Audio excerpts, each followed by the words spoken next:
I did it. I work with the brand of my dream.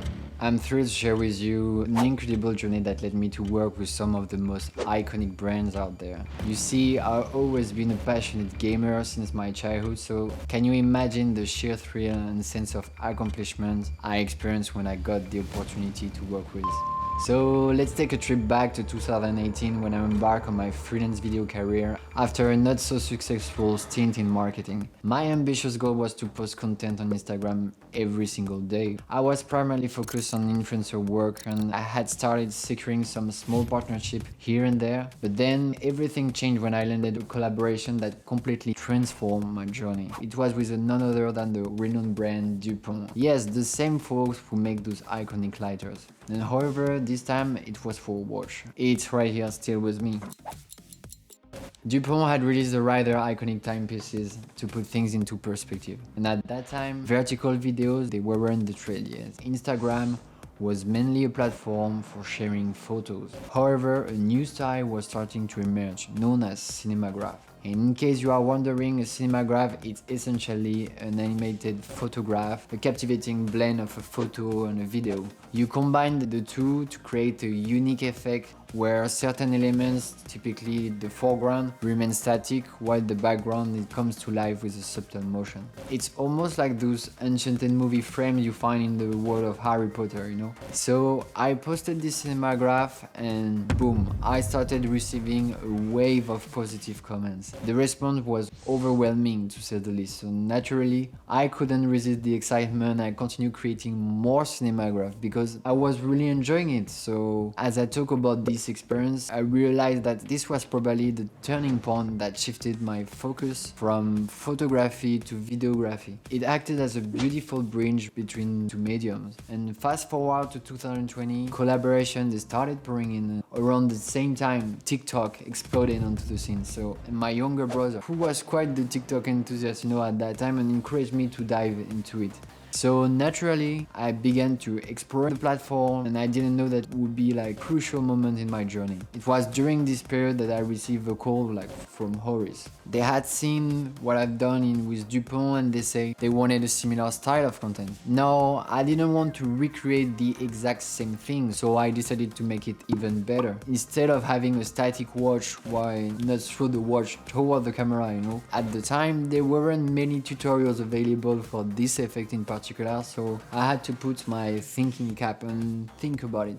To execute perfectly, I needed a few essential elements. First, the physics had to be on point when launching the watch, ensuring it didn't look fake at all. And second, I had to find a way to hide the object in my hand. Lastly, I had to add motion blur and a bokeh to make it feel realistic. While the shooting part was relatively straightforward and wrap up in 15 minutes, the post-production process is way more challenging. I had to work with a green screen setup since at that time I wasn't into 3D yet, but I managed to bring everything together. I was satisfied with the end result. So I decided to share this content in a completely different format than usual, and I created a tutorial on TikTok. And let me tell you, within hours, it went viral.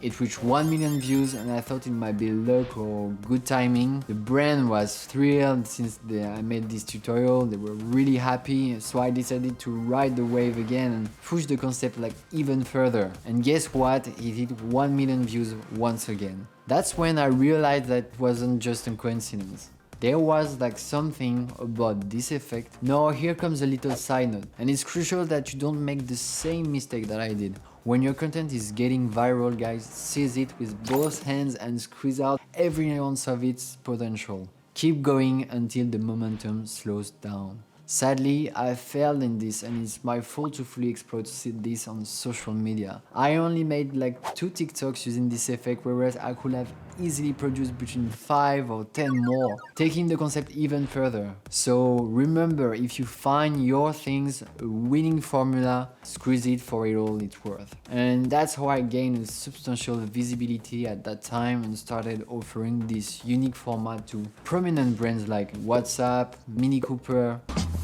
Every time, guys, people were blown away by this effect. I had been around for 3 years now, and yet it continued to captivate audiences and resonate for brands. And recently, I received a call.